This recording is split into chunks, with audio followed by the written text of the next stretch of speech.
On s'est tous déjà demandé, en regardant un site web, mais comment ça marche au fond? Comment est-ce qu'on passe d'un écran tout blanc à une page pleine de vie, super interactive? Eh bien, la réponse est beaucoup plus simple qu'on l'imagine.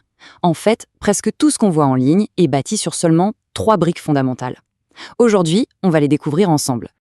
Alors, voici le plan de match.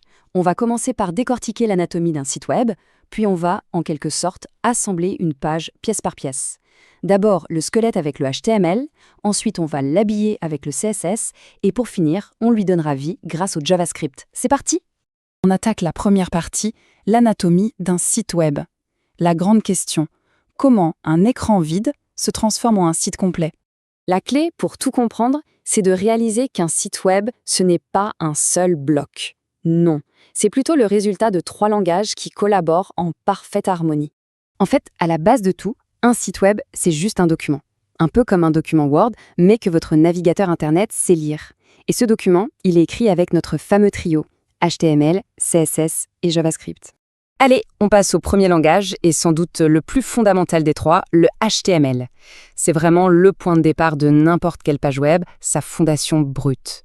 Le HTML, son petit nom, c'est Hypertext Markup Language. Son but, ce n'est pas du tout de faire joli, non, son seul et unique rôle, c'est de structurer l'information. C'est lui qui dit au navigateur, ça c'est un titre, ça c'est un paragraphe, ou encore, ici il faut mettre une image. C'est vraiment l'ossature, rien de plus. Concrètement, qu'est-ce que ça veut dire? Eh bien, le HTML, c'est lui qui va placer tout le contenu brut.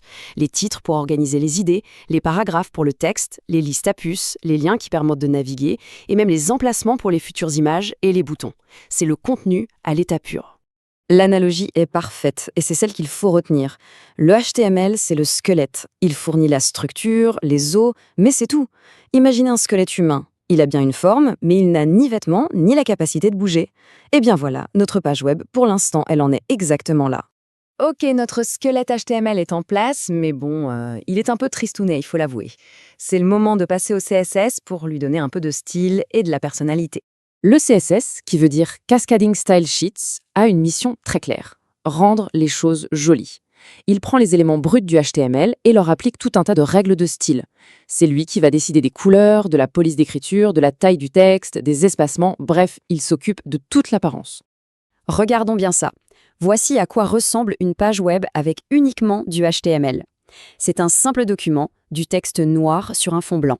L'information est là, la structure aussi, mais ce n'est pas très attrayant, on est d'accord? Et maintenant, attention, voilà la magie du CSS qui opère. C'est exactement la même page, avec le même contenu HTML. On n'a absolument rien changé à la structure. Et pourtant, tout est différent. C'est ça, le pouvoir incroyable du CSS. Il transforme complètement la présentation sans jamais toucher au contenu lui-même. Donc, si le HTML est notre squelette, alors le CSS, ce sont les vêtements, la coupe de cheveux, le maquillage, c'est tout ce qui donne à notre structure son look unique et son identité. Bon, on a un squelette qui est super bien habillé, mais il ne bouge pas, il reste complètement statique. Il est temps de lui donner vie avec notre troisième et dernier langage, le JavaScript. Et c'est là que ça devient vraiment intéressant. Alors attention, à la différence du HTML et du CSS, le JavaScript, c'est un vrai langage de programmation. Son rôle, c'est d'ajouter de l'intelligence, du comportement à la page. Il est à l'écoute des actions, comme un clic de souris par exemple, et il déclenche des réactions. C'est le cerveau qui va contrôler les muscles. Prenons un exemple tout simple. Une personne clique sur un bouton. Ça, c'est l'action. En coulisses, le code JavaScript, qui attendait patiemment ce clic, se met en marche.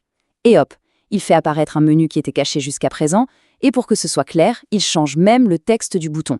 C'est ça l'interactivité. Et voilà, notre analogie est enfin complète. Le JavaScript, c'est à la fois le cerveau qui décide quoi faire et les muscles qui exécutent les actions. C'est grâce à lui que notre squelette bien habillé peut enfin bouger, réagir et interagir. Parfait. Maintenant, il ne nous reste plus qu'à rassembler toutes les pièces du puzzle. On va voir comment ces 3 technologies forment une équipe de choc. Ce tableau y résume tout à la perfection. Le HTML pour la structure, le squelette, le CSS pour le style, les vêtements, et le JavaScript pour l'interaction, le cerveau. Chaque langage a son rôle, bien précis et bien distinct, et c'est leur collaboration qui permet de créer un site web complet et fonctionnel. Alors pourquoi est-ce que c'est important de savoir tout ça? Eh bien tout simplement parce que maintenant le web n'est plus une sorte de boîte noire un peu magique. On comprend la logique qu'il y a derrière chaque page. Que l'on ait envie un jour de créer un site ou juste de naviguer sur Internet en comprenant mieux les choses, on a désormais les clés. Et voilà, les 3 briques qui construisent l'immense majorité du web sont démystifiées. La question, ce n'est plus comment ça marche, mais ça devient plutôt qu'est-ce qu'on pourrait bien construire avec ça. Maintenant que ces outils sont clairs, quelle serait la première idée de création qui vient en tête?